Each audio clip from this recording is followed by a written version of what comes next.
Welcome एक बार फिर से आप सभी का हमारे यूट्यूब चैनल में। दोस्तों, आज का टॉपिक है वॉशिंग मशीन में पूछे जाने वाले महत्वपूर्ण प्रश्नोत्तर।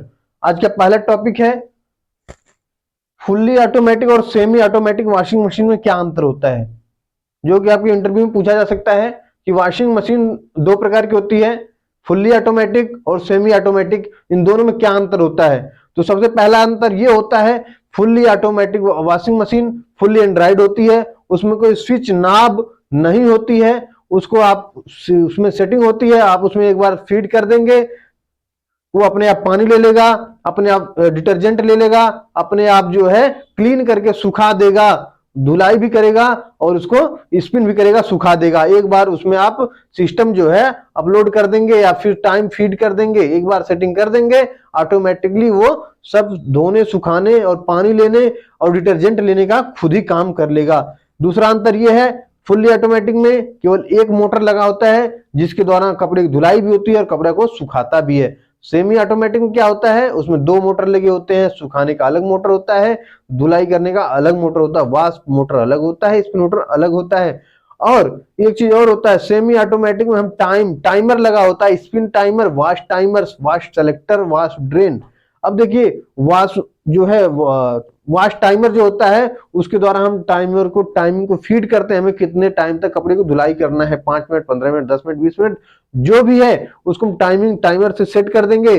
15-20 मिनट जितना भी सेट करेंगे उतने में जब कपड़े की धुलाई हो जाएगी तो वो अपने आप टाइमर जा करके बंद हो जाएगा। तो उसके बाद हम कपड़े को निकाल करके सुखाने वाले में डालेंगे, तो उसको फिर स्पिन टाइमर को चालू करेंगे, जितना टाइम हमको सुखाना होगा 10-15 मिनट, उतना टाइम फीड कर देंगे, उसके बाद उसको सुखा देगा। ये रहा हमारा सेमी ऑटोमेटिक, जिसमें दो मोटर लगे होते हैं और उसमें स्विच नाब लगी होती है, टाइमर लगा होता है।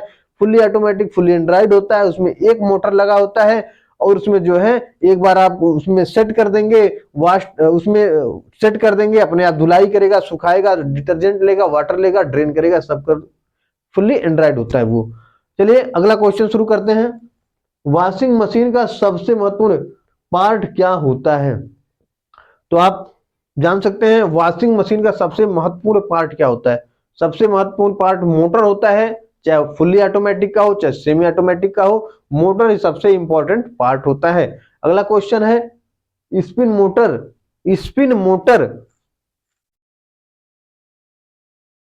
स्पिन मोटर के कनेक्टर अगला क्वेश्चन है, स्पिन मोटर में कनेक्टर लट्टू का क्या कार्य होता है? सेमी ऑटोमेटिक वॉशिंग मशीन में जो स्पिन मोटर होता है, सेमी ऑटोमेटिक वॉशिंग मशीन में जो स्पिन मोटर होता है उसके ऊपर एक कनेक्टर लगा होता है जिससे कि स्पिन टब आके कनेक्ट होता है। ये आपका लट्टू है, ये ऊपर से स्पिन टब का राड है, शाफ्ट है, उसमें आकर लग जाएगा, नीचे मोटर का शाफ्ट आकर लग जाएगा, जिससे कि ये दोनों को कनेक्ट कर लेगा। ये स्पिन टब के राड को, शाफ्ट को कनेक्ट किया है, नीचे मोटर के टब को कनेक्ट किया है। दोनों में ये नट लगा होता है, एक ऊपर से टाइट कर देते हैं, एक नीचे से टाइट कर देते हैं। यही स्पिन लट्टू का कार्य होता है कि जब मोटर नीचे से चलता है तो स्पिनर को कनेक्ट किया रहता है, तो स्पिनर भी साथ में चलता है। स्पिन लट्टू का यही कार्य होता है। अगला टॉपिक है, अगला क्वेश्चन है, देखते हैं। स्पिनर के ढक्कन को उठाने पर स्पिन मोटर कैसे बंद हो जाता है? स्पिनर के ढक्कन को उठाने पर स्पिन मोटर कैसे बंद हो जाता है?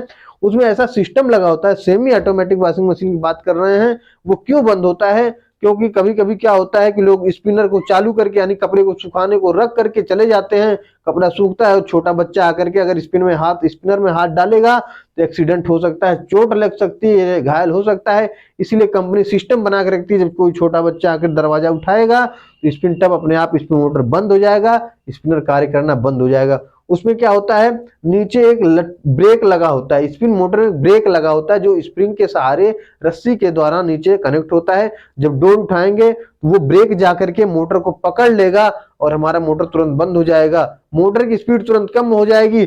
और एक ऊपर डोर स्विच होती है जिसमें सप्लाई होती है, जिसमें सप्लाई नीचे मोटर को जाती है। जब दरवाजा उठाएंगे ना तो सप्लाई वहां से कनेक्ट ऐसे रहेगी, कनेक्ट रहेगी। जब दरवाजा नीचे रहेगा तो जब मोटर डोर को उठाएंगे तो ये सप्लाई हट जाएगी, जिससे कि सप्लाई मोटर तक नहीं जा पाएगी, मोटर भी बंद हो जाएगा, मोटर को सप्लाई जाना बंद हो जाएगी। और नीचे जो लट्टू ब्रेक लगा होगा, ब्रेक तुरंत जाकर के पकड़ लेगा, और हमारा मोटर बंद हो जाएगा। अगर इस डोर स्विच, अगर डोर स्विच ना लगी हो तो स्पिनर को जाकर के हम स्पिन मोटर को जाकर के हमारा ब्रेक पकड़ लेता और सप्लाई लगातार जाती रहती तो मोटर जल जाता। इसके लिए इसी के लिए कंपनी का फीचर होता है कि आप उठाएंगे तो ब्रेक जाके पकड़ लेगा, साथ ही साथ सप्लाई भी हट जाएगी। अगला क्वेश्चन है, देखते हैं वॉशिंग मशीन का क्या कार्य होता है, सॉरी वाटर असेंबली का क्या कार्य होता है। वाटर असेंबली जो सेमी ऑटोमेटिक और फुल्ली ऑटोमेटिक में दोनों में होती है। अब उसका कार्य क्या होता है, असेंबली का मतलब जहां पे इकट्ठा होना, वाटर का मतलब पानी, पानी जहां पे इकट्ठा होता है, जहां पे पानी इकट्ठा होता है, जैसे वॉश टब में हम कपड़े की धुलाई करते हैं सेमी ऑटोमेटिक में, तो पानी को डालते हैं, वाटर असेंबली तक पानी जाके रुक जाता है, जब ड्रेन वाल्व को हम उठाते हैं तो पानी नीचे आता है, वॉश टब में भरा रहता है, तथा हमारे वाटर असेंबली में जो कि पाइप आके कनेक्ट रहती है ड्रेन ड्रेन स्विच से, ड्रेन स्विच को जब उठाते हैं तो हमारा पानी निकलता है। वाटर असेंबली का सटीक आंसर ये है कि जहां पे पानी इकट्ठा हो उसे वाटर असेंबली कहते हैं। अगला क्वेश्चन है, मोटर के रनिंग कॉमन स्टार्टिंग को कैसे चेक करें। किसी भी मोटर को, चाहे वॉशिंग मशीन का मोटर हो, फैन का मोटर हो, फ्रिज का कंप्रेसर हो, एसी का कंप्रेसर हो, जिसमें भी टर्मिनल पॉइंट या 3 तार निकले हो, एसी का मोटर हो, सॉरी एसी सप्लाई का मोटर, जैसे कि जो घरेलू लाइटों से चलता हो, एसी सप्लाई अल्टरनेट करंट से चलता हो, उस मोटर को हम कैसे चेक करेंगे। कोई भी मोटर हो जिसमें सीएसआर हो, कॉमन रनिंग स्टार्टिंग, को कैसे चेक करेंगे। सबसे पहले इसको चेक करने के लिए हमें एक मल्टीमीटर की आवश्यकता होती है। मल्टीमीटर की आवश्यकता होती है, मल्टीमीटर को हम कंटिन्यूटी मोड पर सेट कर लेंगे, मल्टीमीटर को कंटिन्यूटी मोड पर सेट कर लेंगे, तथा मोटर से निकले तीनों तारों पर बारी बारी से मीटर से निकले दोनों तारों को रखेंगे। जिन दो तारों पर रखने पर मल्टीमीटर का मान सबसे अधिक बताए, जिन दो तारों पर रखने पर मल्टीमीटर का मान सबसे अधिक बताए, बचा हुआ तीसरा तार कॉमन का होगा। जिन दो तार पर हम रखे हैं ना, सबसे अधिक मीटर मान बता दिया, उन दो तारों को छोड़ देंगे, तीसरा जो बचा है वो कॉमन हो जाएगा, जो तीसरा तार बच गया वो कॉमन हो जाएगा। अब देखिए कॉमन मिल गया, अब कॉमन मिल गया तो मल्टीमीटर के एक तार को कॉमन पर रख देंगे, तथा दूसरे तार को, तथा मल्टीमीटर के दूसरे तार को मोटर के बचे दोनों तारों पर बारी बारी से रखेंगे, बारी बारी से रखेंगे। जिस तार पर रखने पर मल्टीमीटर का मान सबसे अधिक बताए वो स्टार्टिंग का होगा, तथा जिस तार पर रखने पर मल्टीमीटर का मान सबसे कम बताए वो रनिंग का होगा। ये हम मोटर को, किसी भी मोटर को चेक करने के लिए हम इसी मल्टीमीटर के द्वारा चेक कर लेंगे, चाहे फैन का मोटर हो, चाहे वॉशिंग मशीन का मोटर हो, चाहे सीलिंग फैन हो, फर्राटा फैन हो, टूली पंप मोटर हो, कोई भी मोटर हो, उसके सीएसआर बाइंडिंग चेक करने यानी कि कॉमन रनिंग स्टार्टिंग चेक करने का यही तरीका है। अगर वीडियो अच्छी लगी, वीडियो को लाइक करें, वीडियो को शेयर करें, कमेंट में बताएं वीडियो कैसी लगी। वीडियो देखने के लिए बहुत बहुत धन्यवाद दोस्तों।